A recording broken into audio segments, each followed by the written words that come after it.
What's going on, guys? This is Travis here, and today I'm bringing you the next stage of the PPL NX. So last we left off, we dropped out in the quarterfinals of Stage 2, but we did well enough in both group stages to make the top bracket, which means if you make the top 16, you go through to the grand finals. That's 16 out of 48 coaches. I decided to bring in an assistant coach. This is Daisy. She's hanging out on my lap because she's an anxious bean and couldn't stand to be anywhere else. So apologies if she barks or bumps the mic or anything. So this stage is like high tier Terra, so we've got some really powerful Terra captains hanging around, some quite high tier mons, and the order that you finished in the point system determined your draft order, so you got to pick. We finished 9th, so we didn't get a great pick. All the wheel spots had kind of been taken. We took the closest to the wheel that we could, which was 13th, and then just kind of looked at what was around on the board. First pick I picked up was... I'm going to redo that whole intro. What's going on, guys? This is Travis here, and today we are here with the PPL NX Stage 3, the grand finals. So this was a point system for the first two stages. The playlist for that will all be before this video. In the playlist, you can check it out on my channel, but we did well enough in the group stages each time to get enough points to put us through to the final bracket, even though we got knocked out in the playoffs each time, but we were in the top bracket of playoffs, so you know, the point system is like a little bit mathematically messy, but basically we won a lot of games, so we made the top third, which is all we needed. Top 16 coaches went through. You might notice a little fluffy head joining occasionally or bumping my mic stand. That's a Daisy. Daisy is my assistant coach. She's going to be helping out with PPL NX for the remainder of our run. Now, this is a double elimination bracket, but we finished 9th, so I think we don't actually get a double elimination. I think it's the top 8 get a double elimination, but I'm not actually sure. We'll find out.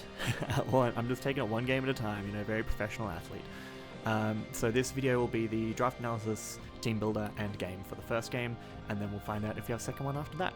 So draft analysis is going to keep it short and sweet. Lots of really good things were on the board. We were 13th to pick because we were 9th overall. We were 9th person to pick our spot, and we picked Terra Necrozma. This is Omni Terra. So see, I've got it as Terra Fairy there as a pretty common one, but we can go Terra Psychic, just nuke, or basically whatever we want. With Prism Armor and the stats this thing has, it's going to be a pain in the ass for people to prep for, because it can always sweep, and it can sweep in multiple ways, and they can't necessarily take it down very easily at all, because it could be any type, and with Prism Armor it's going to resist any super effective coverage anyway. Necrozma is named Matariki, which is the name of one of the main constellations that comes through the sky in the southern hemisphere. It signifies the coming of a new year. Then to pair with Necrozma, you want something to handle dark types really well, and that is Toriora the Sneasler. So Toriora is the name for basically invasive carnivorous mammals in New Zealand, which is exactly what Sneasler is. It's exactly like a weasel or a stoat that would be causing all sorts of destruction in native Aotearoa. So we have Sneasler here. It pairs really well with Necrozma, gives me early access to T-Spikes and an early deterrent for my opponent bringing T-Spikes, which is really nice to preserve Necrozma if it wants to be a bulky setup sweeper. Then there was a chance we were going to get Chi-Yu, but it got picked just before we were able to get it. I was really looking forward to using that core, would have been insane, but picked up Heatran instead as a fire immunity, and a bit of bulk on either side, and a strong fire type to pair with things I was looking at later in the draft. Heatran is going to be Rangi Toto, which just means lava or volcano, because you know it's known for lava plume, magma storm, those kinds of moves. Then we have Hoko the Rillaboom. Hoko is the name for like monkey, but also kind of... Duty, you're being silly. Do you need to get down? No, you're just. Okay, let's move you more to that. Hey. Sorry, assistant coach had some thoughts there. Rillaboom Hako is named for monkey, but also like a playful kind of clownish type figure. So Rillaboom pairs really well with Sneasler and with Necrozma because it gives Necrozma extra recovery, can activate Grassy Seed, and obviously can put the Unburden on Sneasler and just become the fastest thing ever, as well as just a really good bulky grass type and a nuke to add to the arsenal. Then for more support we went with Nakia the Grimmsnarl. The Nakia is a name for like a demon or a imp kind of thing. Oh, listen to those licking sounds as my face gets licked. Hello duty. So yeah, it's like a crafty demon type thing, which is exactly what Grimstyle is. It's here to give setup opportunities for our cleaners like Sneasler and Necrozma, with moves like Screens, Parting Shot, you know what Grimstyle does, as well as being a pretty good answer into a lot of things with a really cool dual typing. Then we picked up our ground and normal type, got a couple of newbies on our list, and went for Mahina the Ursaluna. So I loved using Ursaluna Blood Moon, and I really think I'll enjoy using Ursaluna as well. It has a pretty similar stat spread, actually slightly bulkier, and then with Guts you get even more powerful, because Guts Facade just nukes everything. So really looking forward to using Ursaluna. It's named Mahina after the moon. Then we have Kokopu, which is our Bascule Legion. So we do get both forms of Bascule Legion here, male and female. It's one of those mons that has a really high HP but low defenses, but it can be deceptively bulky because of that. With things like an AV or just investment, you can kind of tank hits. And then with its abilities, adaptability, Swift Swim in particular, it can be a really big offensive threat as well. So really keen to use Bascule Legion, can hit on both sides. We're looking for a lot of things that can, we've basically got some nukes and then a lot of things that can be versatile in how they clean up. That could be a headache for my opponent to prep for. Then we picked up the last electric flying type that was on the board. We looked at a lot of them, like Thundy T really early on, but it got sniped, and then looking at like maybe Kilowattrel and things like that, but Thunderous Incarnate was still around. I'm a sucker for a late round Thunderous Incarnate, as long viewers of the channel will know.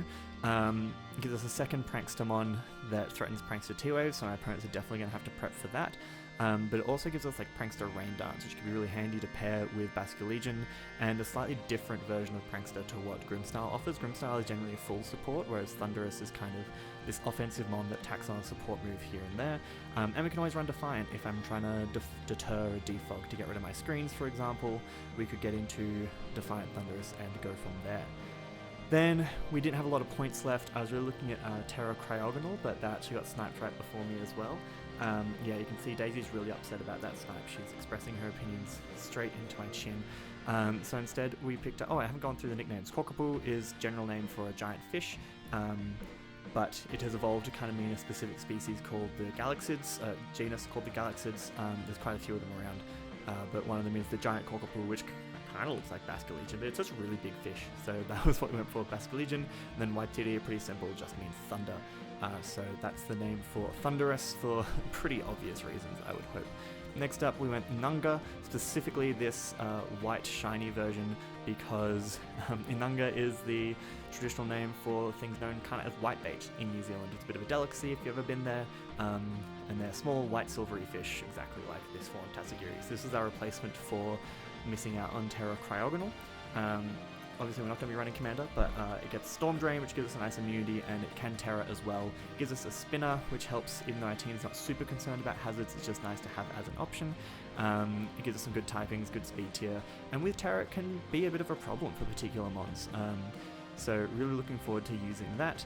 And then we picked up Moa the Ferogarath. So this was a recommendation from Amber, member of the council in particular. I really wasn't sure what I wanted. I was looking at like maybe a 5-point duo or something like that. And she was basically like, Ferogarath is really good for, has 3 really versatile abilities, pretty much always gets an opportunity to set up, and it can pretty much always trade 1 for 1, which for 5 points sounds perfect. It's named Moa because that's a species of ostrich-like bird that used to live in New Zealand and is now extinct. But one of the things it did would eat the high leaves of particular trees, like the Horoeka, which is the same thing that giraffes do. So I kind of thought that was cool. Giraffes, obviously, there are none in New Zealand, so didn't have a native Te Reo name. So went with that instead because it was a cool connection. Then we have the mascot picks. So this rule has continued in all stages of the PPL NX. There's basically a 0-point tier. You can pick up anything in the 0-point tier. You just have to have 9 mons first. First we picked up is Swadloons. This is the council choice. Shroomraver has been going on and on about Swadloon for God knows how long for some reason, and then both Ellie and Amber changed their profile pictures to be Swadloons, so Swadloon's kind of taking over, and I was like, let's see what the fuss is about, let's pick up Swadloon. We've got Leovanni in the PPL, let's go with Swadloon and see what it can do. It's named Koru, which is the New Zealand name for spiral, so you'll see jewelry like this, pieces of Panamu. that have a spiral in it. It's pretty common in the symbology. It's like a fern spiral, so when new ferns are growing and they're growing that spiral shape. Oh, don't bump the mic, Daisy. Sorry, she's not media trained.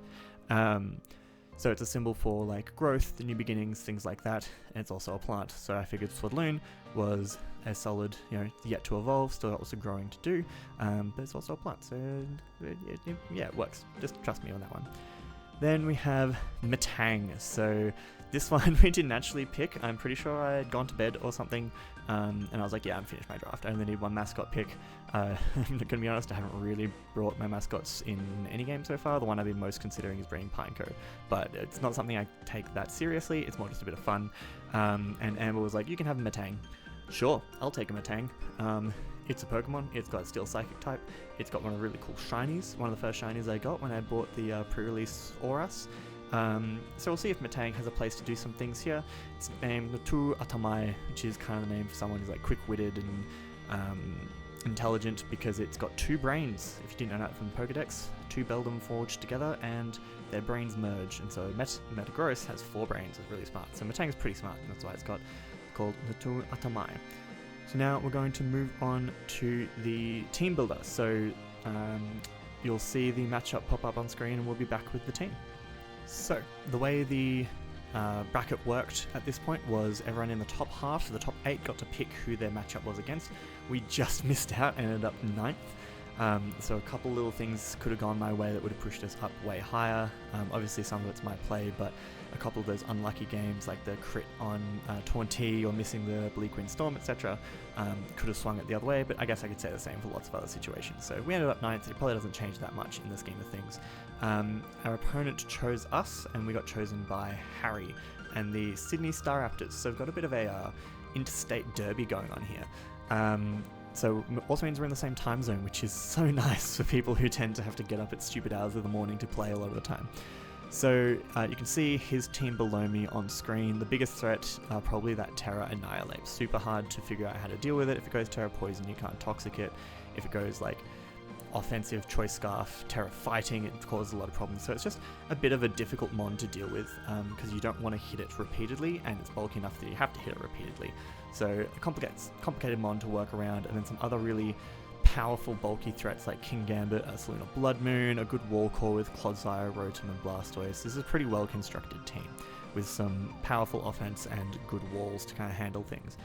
So the first mon I knew I was bringing no matter what was Necrozma. I may only have one game in this league, and if I'm drafting Terra Necrozma, I'm going to damn well use Terra Necrozma. We've got Terra Fairy, Grassy Seed, Calm Mind sets. So basically, I can't hit all of his resistances with one coverage move, and I didn't want to run more coverage moves because he does have that Ditto, which means if we get 2 set up and I let Ditto come in, could be a real problem. So I'm running this because it means that if a Ditto does come in, there's actually a lot of things on my team it can't hit. For example, Stored Power can't hit the Grimmsnarl, we're not too fast, so we should have things that outspeed and hit it pretty hard, etc. So if I can get a Calm Mind up, we're not getting too KO'd by Specs Latios, which is the thing that can hit us the hardest. Obviously with Luster Purge it can get a drop, but we should be OHKOing with Terra Blast after that, depending on the investment. And then Terra Blast Fairy is neutral into King Gambit, but super effective into Latios. So the idea here was I could go Terra-fying, but I basically needed Psychic Stab of some kind. And if I went Terra-fying, then I couldn't really hit the Latios. If I went Terra Ground, I couldn't hit the Latios, etc. So I ended up just going neutral into King Gambit. And if he brings in Polion, he brings in Polion. We need to play around that to get rid of it before Necrozma can sweep. But other than that, with the Grassy Seed up, we're not getting too KO'd by an Adamant 5 allies fallen King Gambit, so that's nice, and we should 2 KO at +1 with Terra Blast.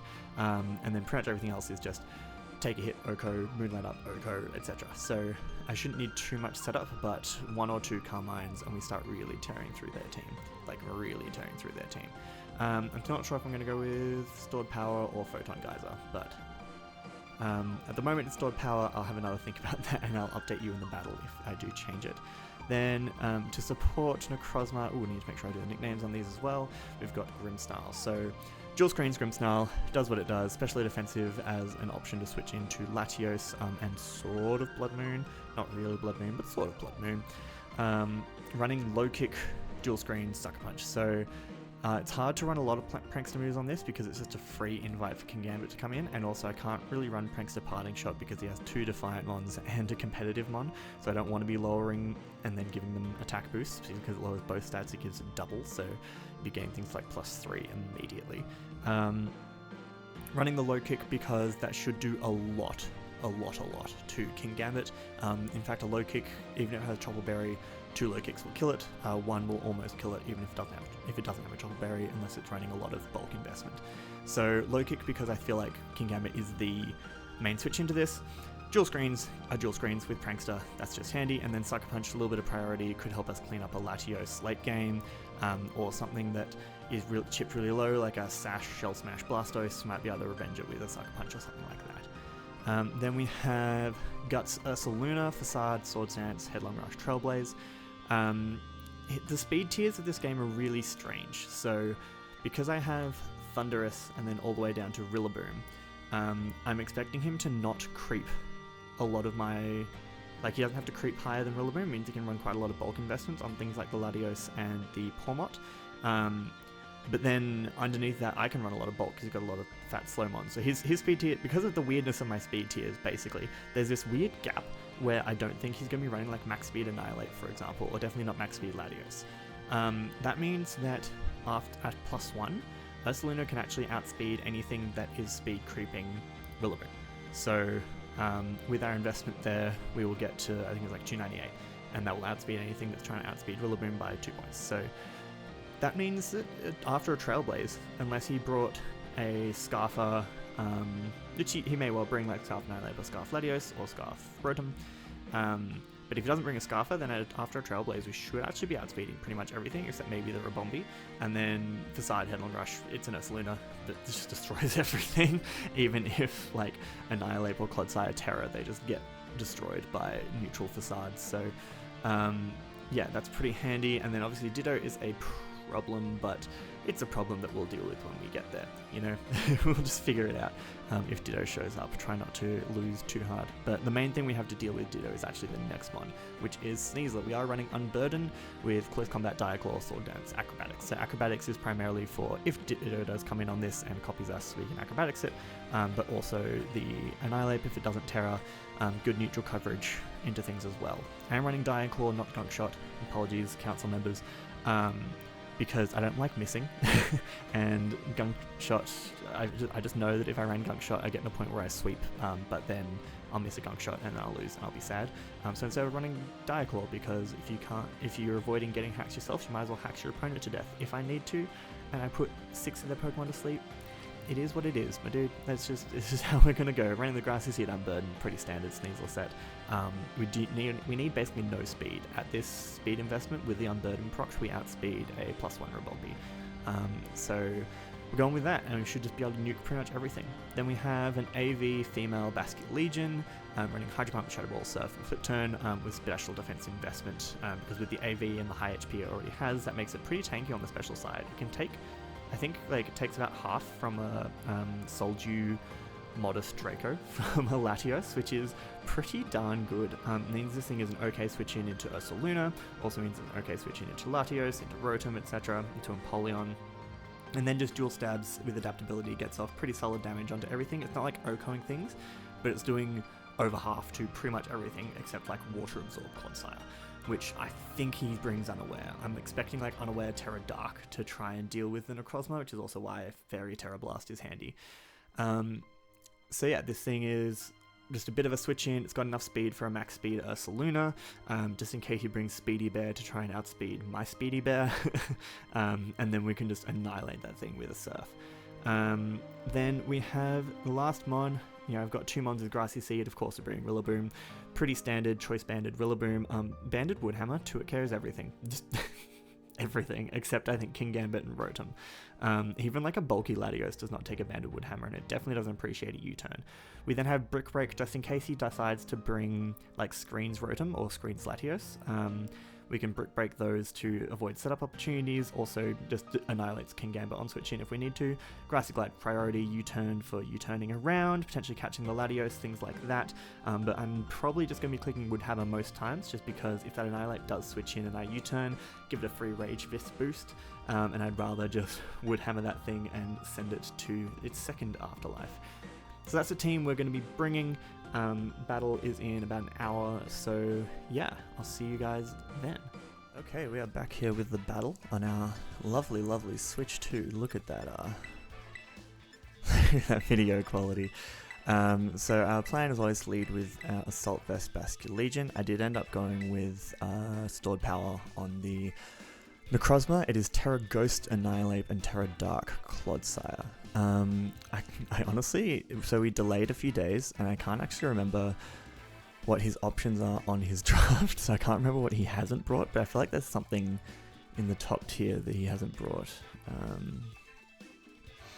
Because Rabumbi was not like a super high tier mon. But the Latios is there, the Annihilate is there, the Clodsire is there, I expected all of those, and the King Gambit. Let's see if I can pull up his team real quick.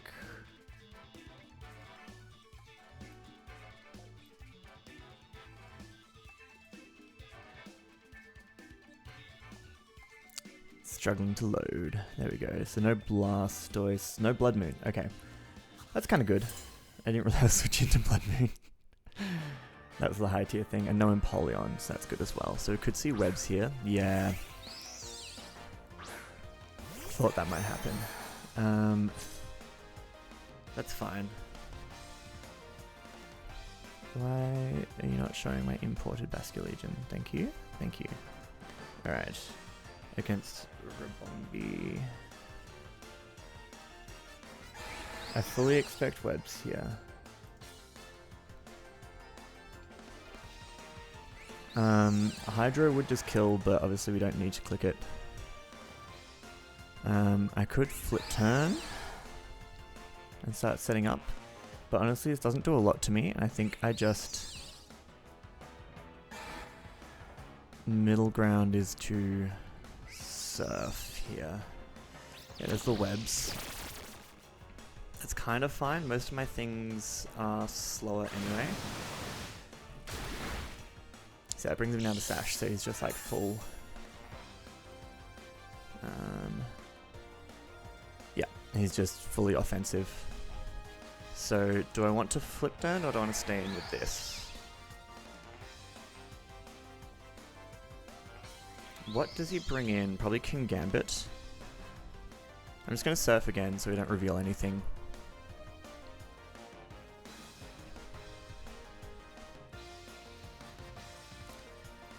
So, what is annoying about webs? My calc is being really dumb.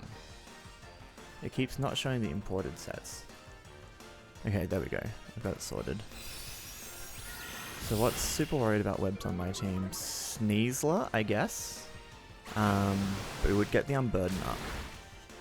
So that's something. And then, I mean, Ursulina Trailblazing isn't guaranteed, but it does mean, I don't know. We'll see.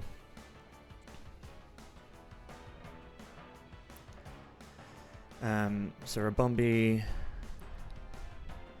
dies to Basculegion.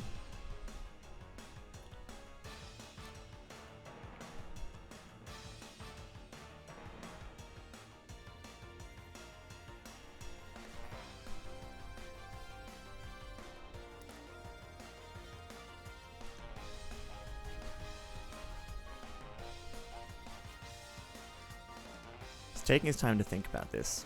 Sorry, my commentary is a bit off. So I would expect to see either... I mean, the Rotom probably doesn't kill me from here, and we would destroy it back. Clodsire I'm expecting to be unaware. Percent Trade Kappa. Are you Water Absorb? So if you're Water Absorb, then I can beat you with Necrozma. So I do actually want to scout that.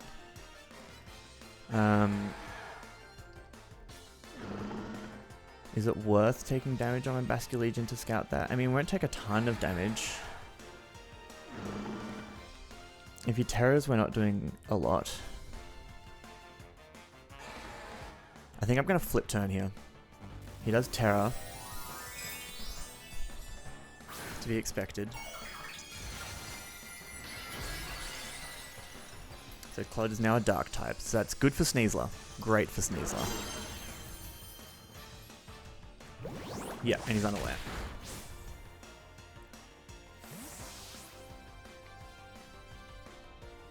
Cool. So I think I just go Ursa here. Because it'll still do a lot. What's that damage? That looked like, yeah, probably some Fizz Def investment. But if I go Ursa Luna, even at -1 speed, we should outspeed this thing. So that's what I'm going to do.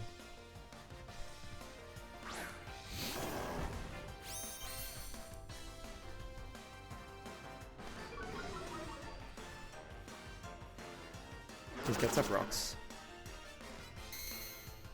So he's hazard stacking, but now we get our burn off. And he's leftovers.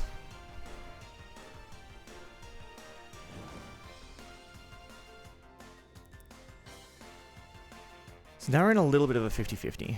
Because even if I Trailblaze, I just get back to neutral. If he goes Annihilate on a Facade, that's not ideal. But if he goes Latios on a Headlong, that's not ideal either. There's no point in clicking Sword Stance. Latios or Rotom on a Headlong. I think I have better switch-ins to the Rotom than I to the Rotom and the Latios than I do to Annihilate. So I'm going to click Headlong Rush here. Because I never get two Trailblazers up. And I mean, if he stays in, then we just take out the Clod. Yeah, so he switches out. Show me Annihilate. Prometheus. That's probably the Rotom. Yeah.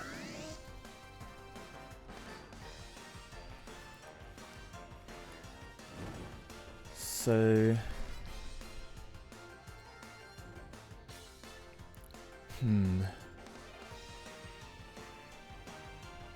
going to be a bit bold here in Trailblaze. Because if Facade should kill this every day.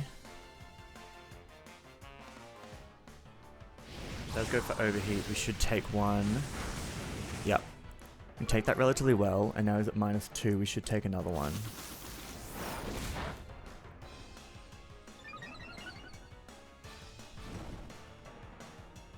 I mean, with burn damage it won't be great, but we'll start to be able to just kill things. So I'm going to go for another one here.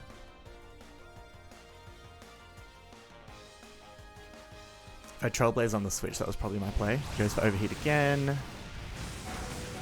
Yeah, we do take it.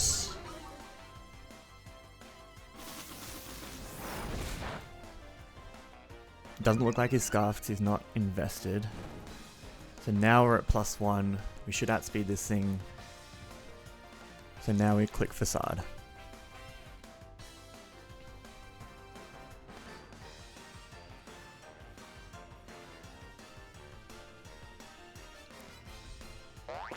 Cool. So down goes the Rotom.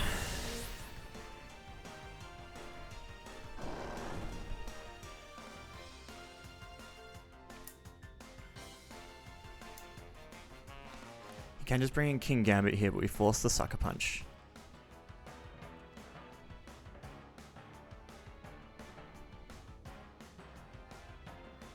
Which I think is his play. Icarus.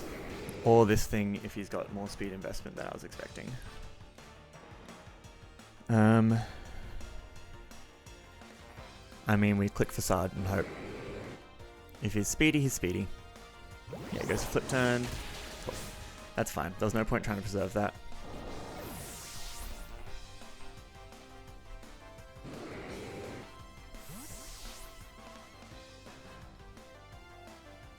Okay, so that means he has more speed investment.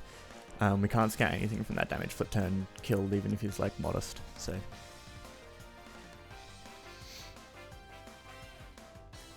But it means he has to be speed invested a bit more than we thought.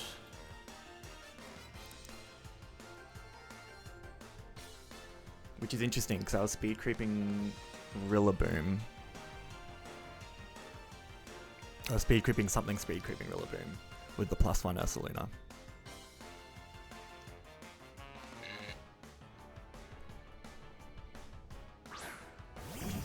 In comes this thing, and it's Supreme Overlord. Cool.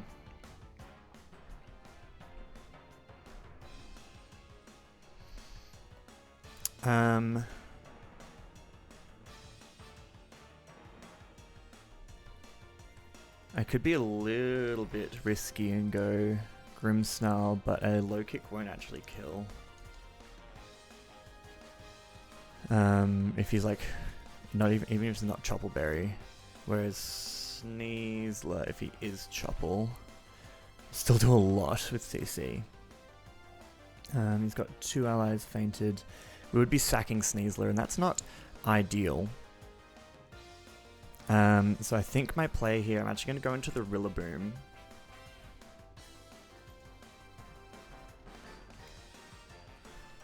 Yeah.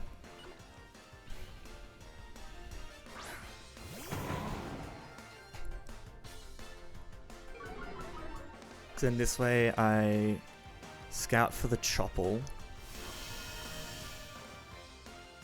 I can get some good damage off. Like U-turn does a quarter, and that would put it in range of a Sneasler CC. And I think we're slower than this thing at -1 potentially. Potentially, if he should be running speed investment, so he should take the hit on this.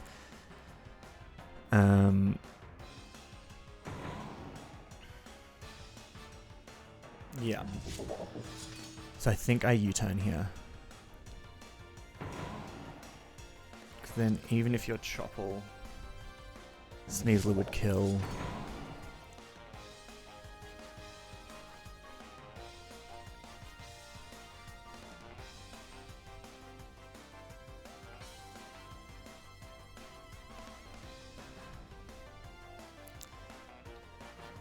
This might be risky with the Annihilate hanging around actually, now that I think about it. But so would Brick Breaking. Okay, he does switch out. Rage, that's going to be the Annihilate, so we do give this thing a boost. And that does 0.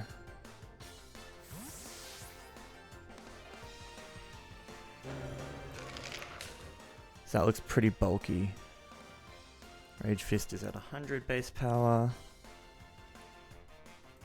So, does Basculegion take a hit after rocks? Nope.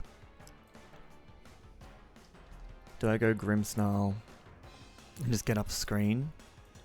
Or do I go Necrozma and Terra?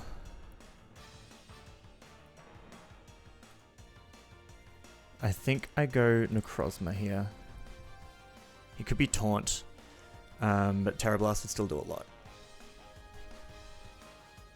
Because I don't think Sneasler's Acrobatics would kill. Yeah, not with what it seems to be.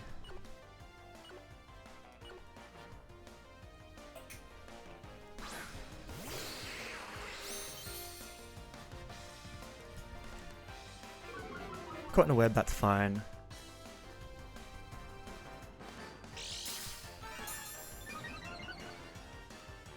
Get the +1.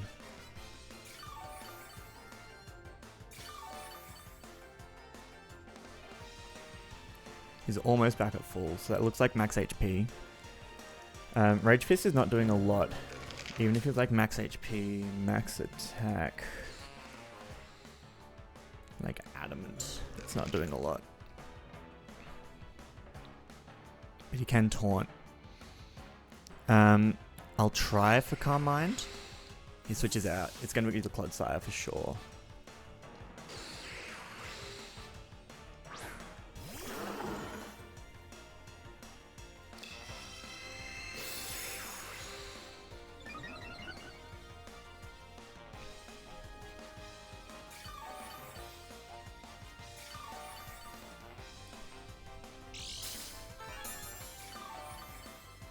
I mean, if I break through the Clodsire, I'll win, right? Oh, I didn't even Terra.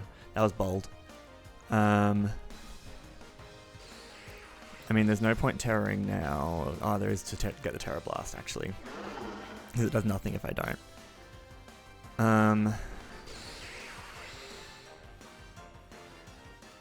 What could I switch into instead to deal with this?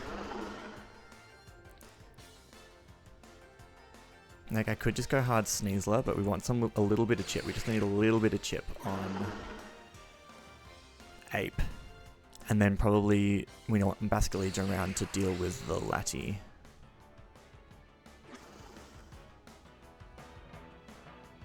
I'm gonna go for this.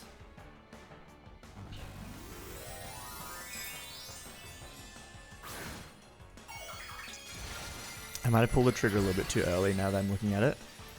But I'm hoping he's more Fizz Def. Because if he doesn't have Speed F investment, this will do over half. You can scout the damage here. Okay, that's just under half. And he's Yawn. That's fine.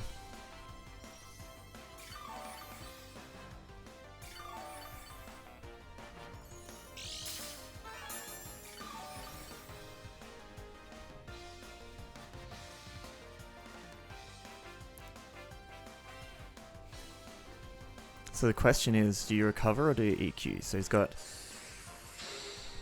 Yawn, Stealth Rock, probably recover EQ, right?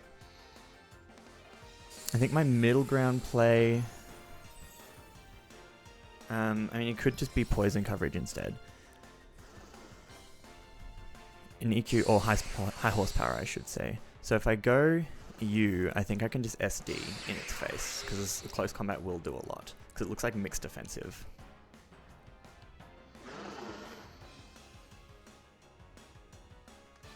But then I burn my potential late game sweeper.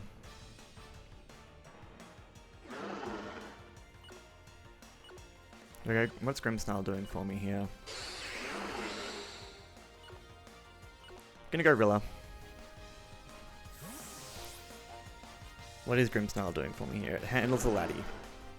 That's primarily what Grimmsnarl does at the moment. And it gets screens up.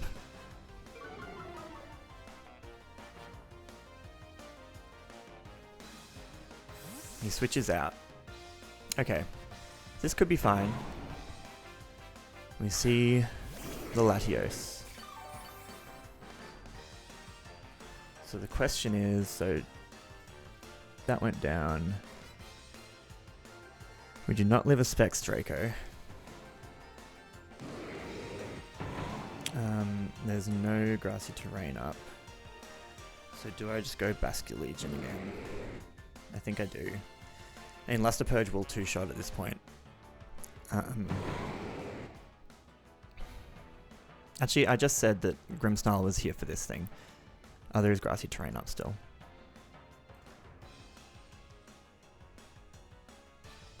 He can flip turn here, but in that case I think I low kick the King Gambit.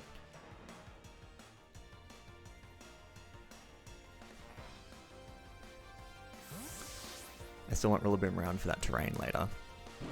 Unfortunately I don't think Sneasel's going to outspeed this thing.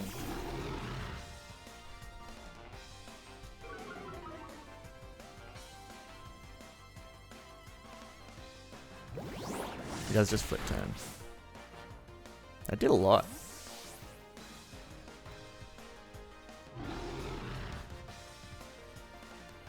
So after rocks we'd be at 88%.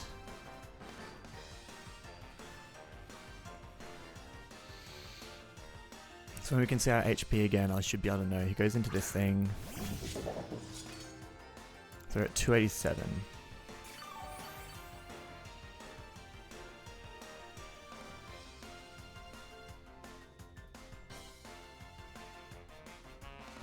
So that means that flip turn did about 15%, which is either an absolute max roll on Modest, which is what I'm expecting, to be honest. I think my play here is to reflect or low kick.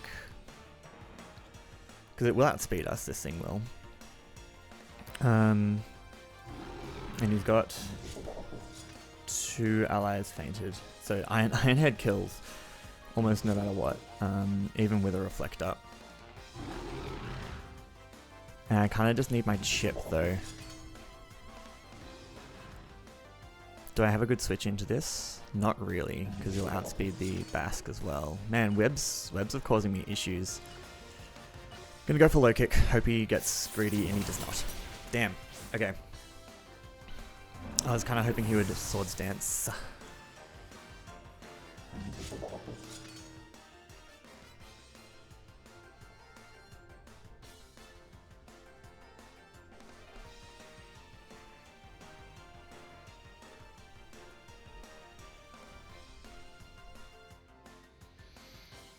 Gonna go this thing.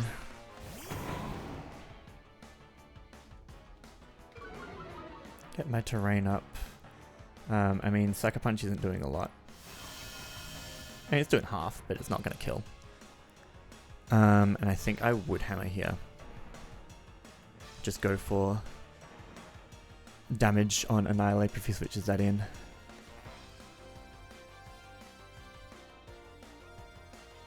Interesting he chose to switch that in last time, actually.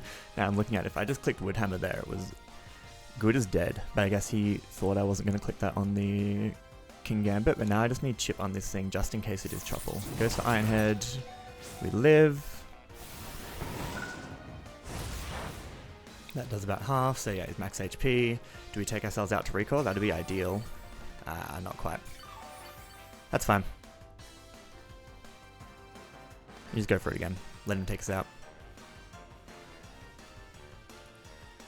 Then it's Sneasler time.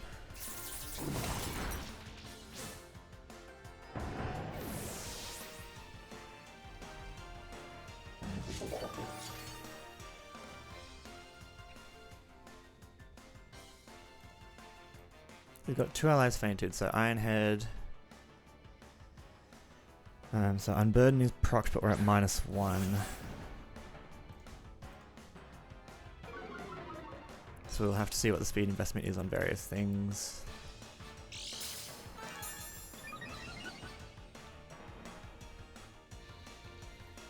And we're at +1 defense. So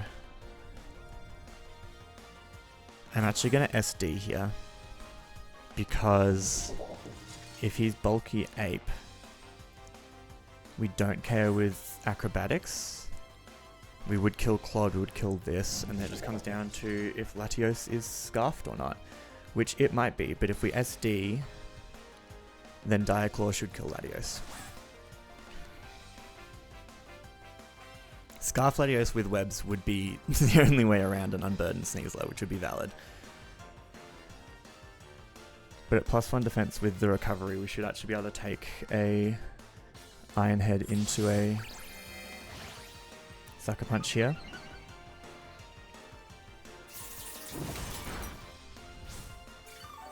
Does do a lot. Are you banded?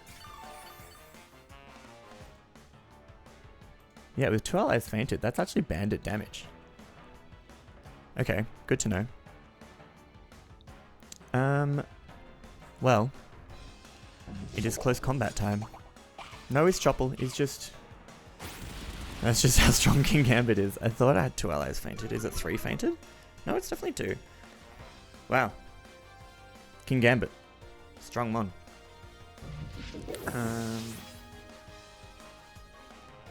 So King Gambit got 2.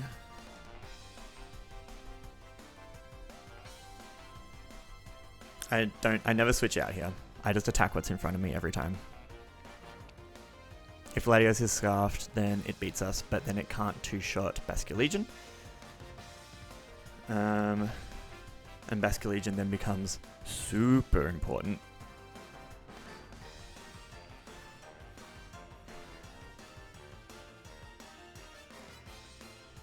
The fact that he hasn't gone into Latios yet makes you think it's maybe not scarfed.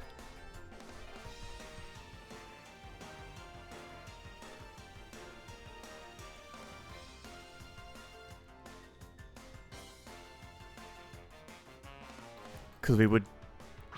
Yeah. I mean, we stay in... We're at +2. We're adamant. We click Diaclaw. Yeah, he's scuffed. He literally has to be.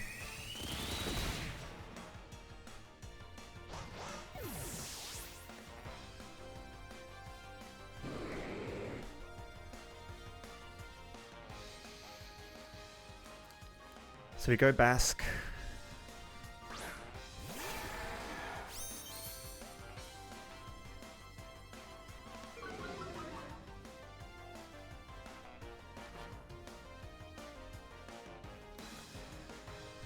We tank a Luster Purge.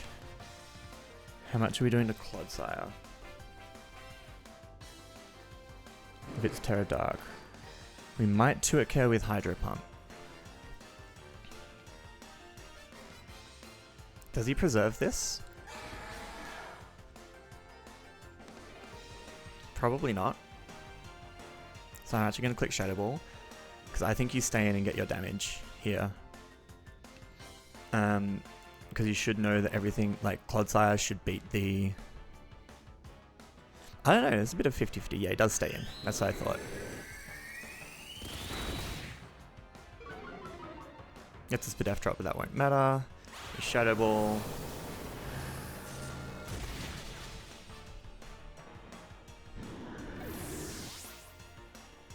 I wonder if we could have run enough on Sneasler to outspeed. Actually, we should have been able to run enough to outspeed. Damn. So that came down to that investment. That I went for a bulk on Sneasler rather than preparing for webs. I mean, I don't preserve this. We click Shadow Ball, we probably just die to Rage Fist, but if he goes to bulk up or something, yeah.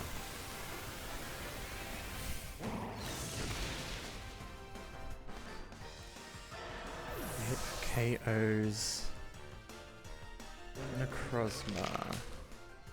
Not Necrozma, KOs Basque. And now it's just down to Necrozma, so we're not at +1 anymore.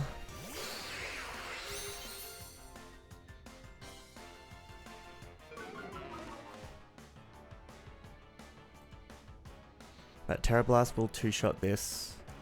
Rage Fist is just base 100.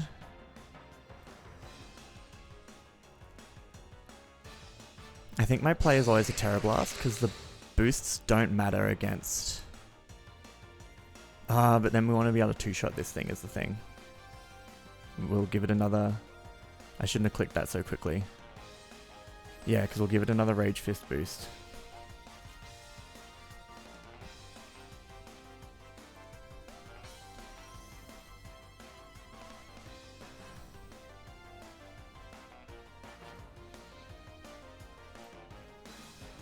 Game is not over because he's not toxic on the Clod. Okay, stays in.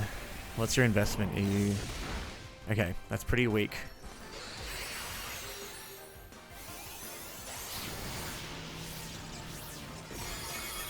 And that's a 2-shot.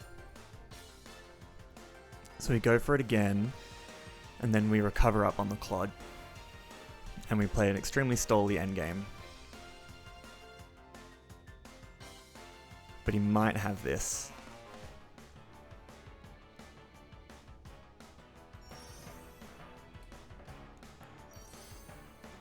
Base 150 should be doing less than half.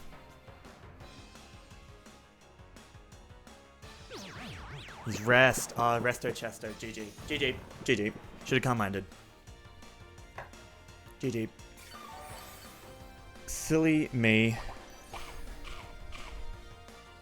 I didn't think about the most obvious Clodsire set.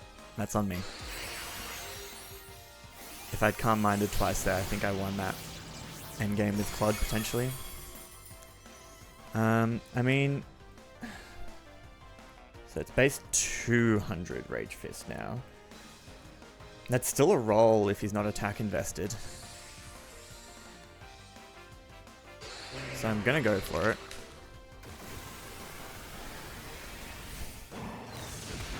And it just kills. Yeah, so he probably had a little bit of attack investment. Based on the rolls, yeah, I didn't think that endgame through very well. GG, Harry. Yeah, Cool. That's the end of our PPL NX, I think. Actually not sure how it works. They keep saying double elimination, but then not explaining what that means. So we'll see if we have any future games. That's annoying. The speed investment on Sneasler, if I'd had enough for Scarflatty, then I won that. Scarflatty after Sticky Webs, then I won that. Unfortunate. But yeah, GG's. And we'll find out whether there's another battle by whether or not there's a video tomorrow, I guess. Bye. Hey, so just jumping in quickly to say that we are not eliminated from PPL NX. It is double elimination, as I said. I didn't understand how it worked, but I figured it out. Effectively, those who lose go to a lower bracket, and then if you lose again out of the lower bracket, you're out. And then upper bracket gets to skip a week, and then we reset. So we'll actually be playing again next week against none other than Mackie, who we have played before, I think in the PBA. Or an earlier stage of PPL NX. I think it was the PBA. So really keen for that rematch, and you'll see that one uploaded Monday next week. So thanks for sticking around, and I'll see you then.